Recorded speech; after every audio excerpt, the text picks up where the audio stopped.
Hey, what is going on, guys? This is the SS Ultimate Goku back with another video, and today I'm going to be doing my English dub review of episode 3 of RWBY Queendom, or Ice Queendom. So they do the remainder of the episode starts out. They do the remainder of the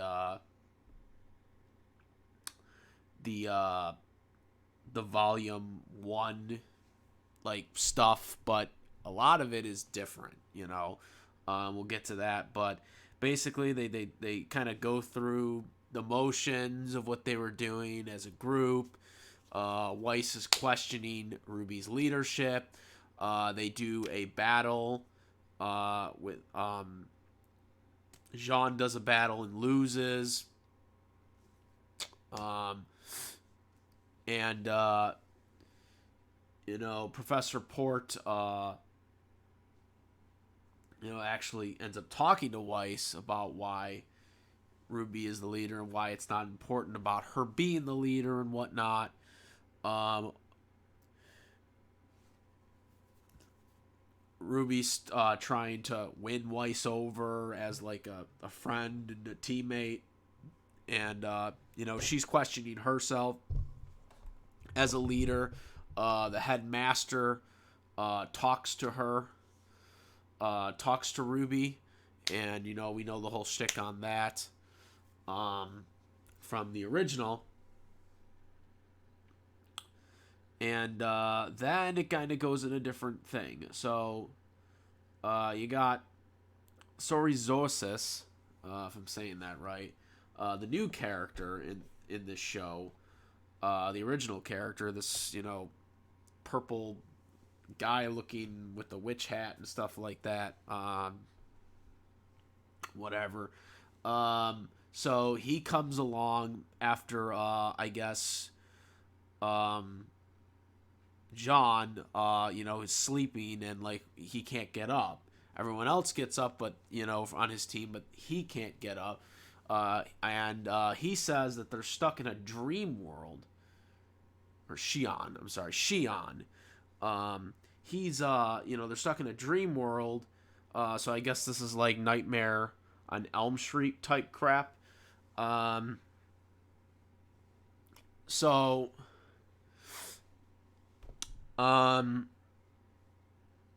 they basically have to because his entire body, his back and stuff like that is like it's filled with veins and stuff like that, and it's mainly because he has self-conscious of himself because he cheated to get into the Beacon Academy because he has no aura or whatever. I'm assuming it's the same here as it was in the previous incarnations of RWBY.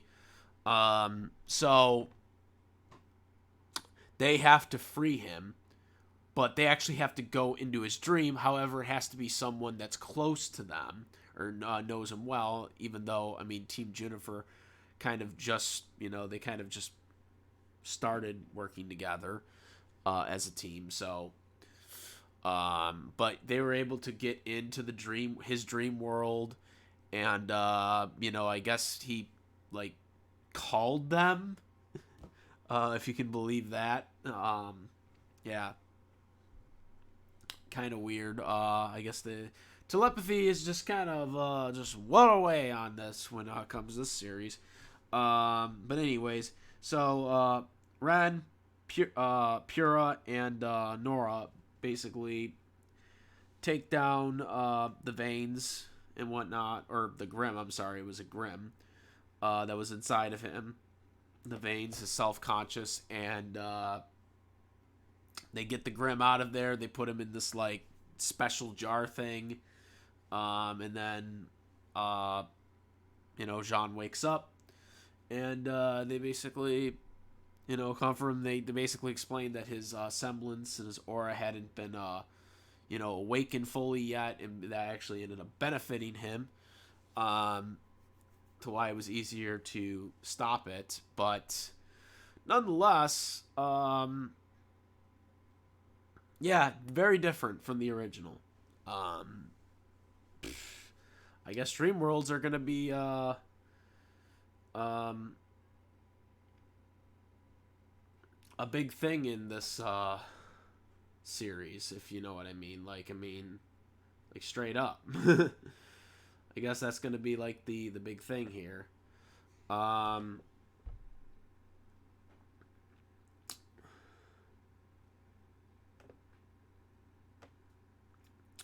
anyways, so Team RWBY are like are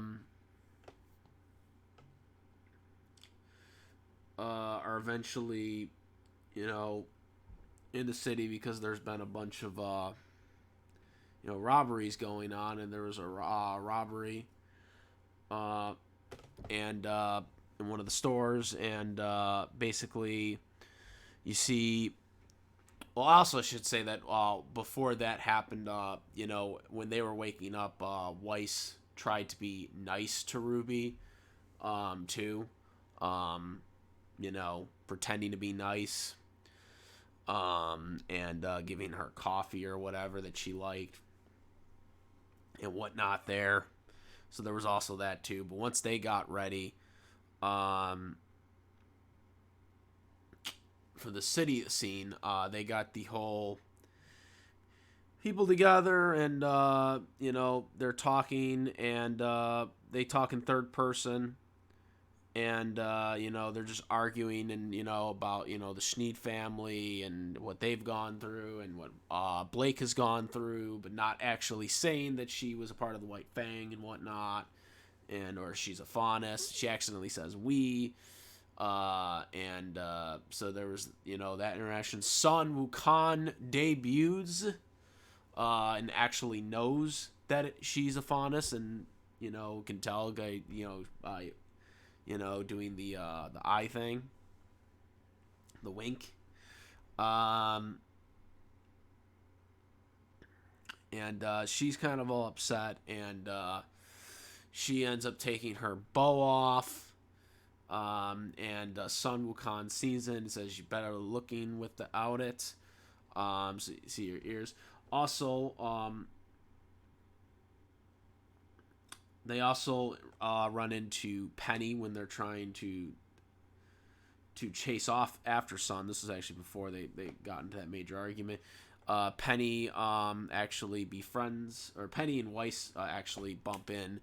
But RWBY ends up saying that they're friends, and then that leads to them being friends, and Penny, is very happy. The salutations was very flat. If I'm remembering correctly, she did it right away, and it was kind of really flat in here. But yeah, they did do that. They then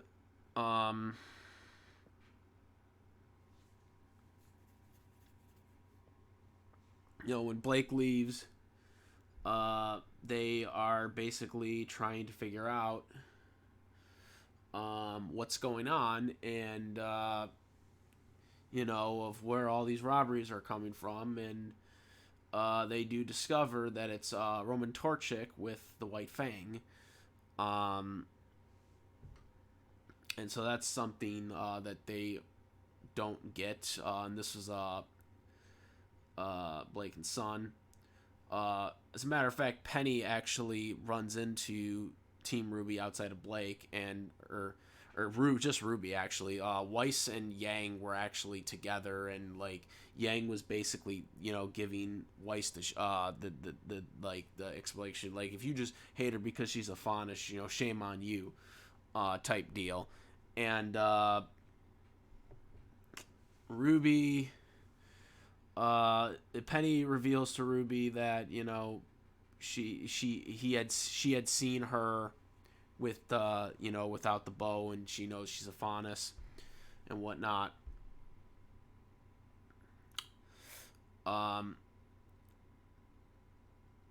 They do meet up at the end. Blake talks to Wess, and she basically tries to move past herself to make her better with her friends, and basically Blake, explains to Weiss that she's not part of the White Fang anymore, and whatnot. However, after this is all over, they have these end credit things basically, and they basically show Weiss, talking to, I guess, herself, and they basically say, "You can't change. This is not what you really want." And herself, conscious, has like a necklace or something as well, which makes her, I guess, different from herself or whatever. But by the end, she gets possessed the same similar way as Jaune does, with these this vein thing or whatever. We also should bring up that also earlier in the episode, Pura had a similar one also on her neck when before we discovered about Jaune's one that happened. So something might be happening to Pura as well later on, I should say, as well. So yeah, it'll be interesting to see what happens next. So I'm gonna imagine that there's something's gonna happen to Weiss. I'm very curious to how this is gonna be handled. Like I said, I really feel this series is more about Weiss than RWBY. As you guys know, RWBY was, or in the original series, RWBY is the star of the show. I mean, yes, I know there are a lot of characters, and a lot of characters got screen time and whatnot, but Ruby Rose was the protagonist, was the main protagonist of the original RWBY. That was the whole design. That's why the show was called RWBY. That's why she was designed to be the leader in mind. It was about her story, more than anyone else's. Not that anyone else wasn't as important. I'm just saying that the main focus was Ruby more than Ruby Rose more than anyone else. But I feel like this show is more about Weiss than anyone else. I feel like the whole way that this has been built, the way it's been promoted, especially since she was on the cover. Also, it's called Ice Queendom, which, Weiss is known for the ice and whatnot.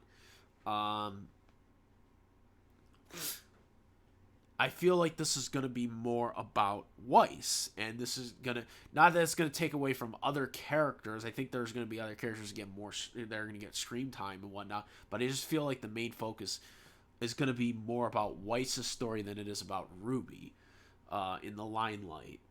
It'll be interesting to see what will be different in this to the way her character was portrayed in the original RWBY, since she is going to be the main focused character of this show, I think, at least based on what I'm seeing and based on the way the promotion is. So that's just my take on it. It will be really interesting because this is a dynamic, this whole dream thing, this Freddy Krueger concept of dreams or whatever with the Grimm. They definitely stole this concept from Freddy Krueger, but they're kind of, I mean, they're doing it into their own favor. I mean, they're not just letting people get killed and whatnot, but obviously, I mean, the Grimms want to just take the people over entirely, but rather than just kill them in their dreams, or at least that's what I think based on what I've seen in this episode. But yeah, I mean, it's really interesting because obviously this is obviously different from the original RWBY completely. And it will be really interesting to see this different dynamic of, Grimm's taking over Huntresses' bodies within their own self-conscious. I'm really fascinated at what they're scooping up here with this. I mean, I'm not gonna lie, this is drawing me interested in this because it does seem like a interesting concept to do if done right. You know, but obviously they got to make it their own. You know, if you're going to do a Dream World type takeover thing, you got to make it your own. You know, obviously the baseline is clearly from Freddy Krueger and the Nightmare on Elm Street. When you think of Dream Worlds and stuff like that, and that all comes from Freddy. So they got to make it their own.